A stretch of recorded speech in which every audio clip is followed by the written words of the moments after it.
नमस्कार दोस्तों, आप सबका हमारे channel MJ all in one में स्वागत है। दोस्तों, आज हम आपको बताएंगे कि नाग पंचमी का त्योहार क्यों मनाया जाता है। तो चलिए वीडियो शुरू करते हैं। दोस्तों, प्राचीन समय की बात है। एक नगर में एक सेठ रहा करते थे। उन सेठ के 7 पुत्र थे जिनका विवाह हो चुका था। उनमें से सबसे छोटी बहू दयालु और संस्कारी थी। एक दिन सबसे बड़ी बहू ने सभी देवरानियों से कहा, घर को लीपने के लिए चलो पीली मिट्टी ले आते हैं। सभी बहू एक टोकरी और एक खुरपी लेकर चल दिए। मिट्टी खोदते समय उसी पास के बिल से एक सांप निकला तो बड़ी बहू उसे मारने लगी।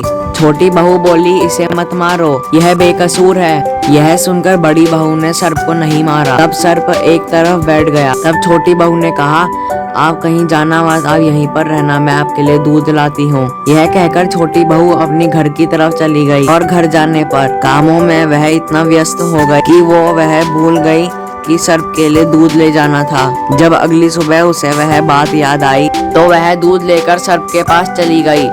वहां जाकर देखा तो सर्प वहीं बैठा था और छोटी बहू ने कहा, भैया मुझे क्षमा कर दो, मैं कामों में व्यस्त हो गई थी। तो सर्प ने कहा, इतनी देर करने पर मैं तुझे काट लेता। तुमने मुझे भैया कहा है इसलिए मैं माफ कर देता हूँ और आज से तू मेरी बहन हुई। तुझे जो चाहिए वो मांग लेना।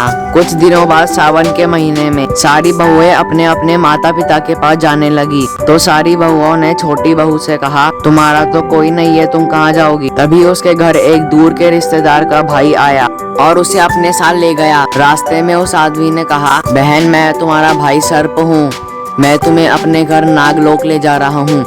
और छोटी बहू ने नागलोक जाकर वहाँ बहुत सारा धन देखा। सर्प उसे अपनी माता के पास ले गया और कहा, माता ये मेरी बहन है, इसी ने मेरी जान बचाई थी। और वहाँ सैकड़ों सर्प के छोटे छोटे बच्चे थे। छोटी बहू यह रोज देखती थी कि माता हर रोज गर्म दूध लाती और उसे ठंडा करती। उसके बाद घंटी बजाती तो सारे सर्प के छोटे छोटे बच्चे आकर दूध पीते। तो एक दिन छोटी बहू ने माता से कहा, आज मैं दूध पिलाऊंगी। रोज के अनुसार वह गर्म दूध ले आई और जल्दबाजी में घंटी बजा तो सारे सर्प के बच्चे आए और दूध पीने लगे। तो उन सब का मुंह जल गया और वह छोटे बहू को काटने के लिए दौड़े। तो इतने में माँ ने उसे बचा ली और अंत में छोटी बहू का घर जाने का समय आ गया। तो सर्प भैया ने उन्हें एक सोने की झाड़ू और एक सोने का हार दिया और छोटी बहू तब अपने नगर आई तो उसका हार देखकर गांव वाले चकित हो गए।